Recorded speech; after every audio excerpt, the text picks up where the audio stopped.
Ready? Hey PreCalc, how's my mighty five tonight? You're watching this video Tuesday or Wednesday because we have the PSAT on Wednesday. So you have 2 nights or 2 days and nights to get this video under your belt. Please take a moment and draw this graph in your comp book. You notice that it has 1, 2, 3, 4, 5, 6, 7 tick marks on the upper y-axis, and each one represents 1,000. And then it goes across by years from 1 to 5 with half marks in between. So copy that, and would you make a mountain that starts at 4,000, peaks at 1 year, comes back down, and bottoms out around 2.5, and when it bottoms out, it's at 1,000. Then it goes back up to the 7,000 mark at 4 years and continues forever like that. So you can pause the video while you get that down, and I'm going to go on. Alright, you back with us? With that, what you have graphed here, it turns out that blue starfish eat red starfish. So blue starfish, blue won't show up, so I'm using black to represent blue because black and blue. Alright, so there's your blue starfish, and it's a big old boy, and blue eats, we'll say green starfish, because the green is working right now. Is that showing the green showing? Alright, so we'll say the blue, represented by the black, eats green starfish.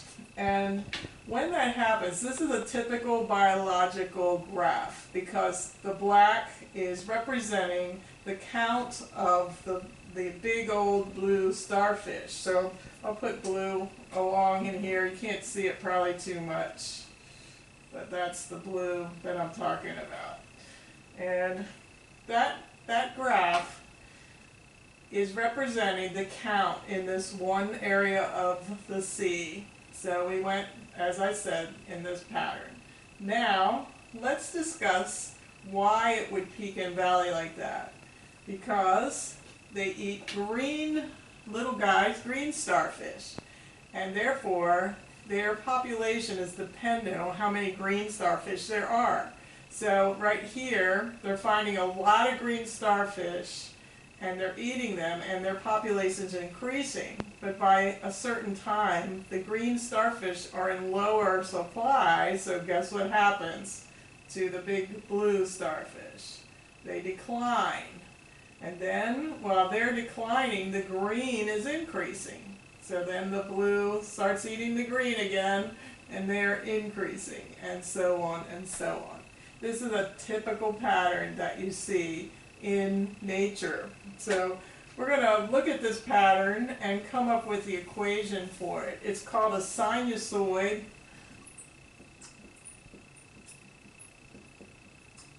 Usoid means like humanoid is like a human. Sinusoid is like a sine curve. So this is like a sine curve. Anyone that peaks and valleys like that is called a sinusoid. So let's go ahead now and put in the graph for the green starfish. So here's what it's going to look like, and I think my green might show up enough. So we're going to start at 2,000, put a dot there. Then at 1 year it's going to bottom out at 1,000, so put a dot there. Then at 2.5 years it's going to peak, but only at 5,000, so put a dot there. Then it's going to bottom out somewhere between 3.5 and 4, back to here, back to 1,000. And then it's going to continue in like manner. So I'm going to connect those with a sinusoid curve,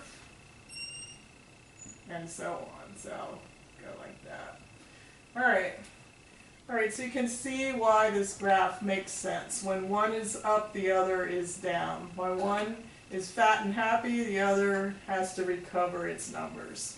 So your job, in fact I'm preparing you for a little mini project where your job is to come up with the equation for the black and the green. I'll do the black, and I'm going to ask you to do the green. So, our equation, does this show up down here? Y equals, we're going to make the black one a sine curve because it looks like a sine curve. It starts in the middle and goes up like a sine curve. So we're going to call it sine. There's going to be a value in front of that. It may be positive or negative. Then there's a K having to do with period. Then the angle symbol, the right and left shift, and the up and down. Now just be prepared, let me prepare you for the fact that just because we use A, K, C, and B to mean certain things, any author could interchange those and use, those aren't universal, so you might see a B here and an A here. So don't get too attached to these symbols. Alright, so let's fill in all of them for our black curve representing the big blue starfish. Alright, when we start, we want to find the amplitude. So how far up from the center line does this go up and down? So I want to look at this amount, or this amount, or this amount. They all should be the same. The way I'm going to do it is I'm going to take the high point and the low point, and I'm going to average them. That'll get me the center. 7,000 plus 1,000 is 8,000, divided by 2 is 4,000. So this is the center line. And the amplitude goes from the center line to the highest point, so that's 4 to 7. So we have an amplitude of 3,000. Then, over here, we're going to look at how far was the curve moved up. Because in general, the sine curve starts with, and it centers around 0. Well, we moved it up to 4,000. So that center line is 4,000.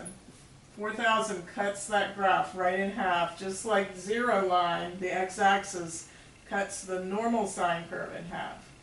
Now, how far right and left do we move this sine curve? This sine curve has not been moved right or left, so we don't have this value.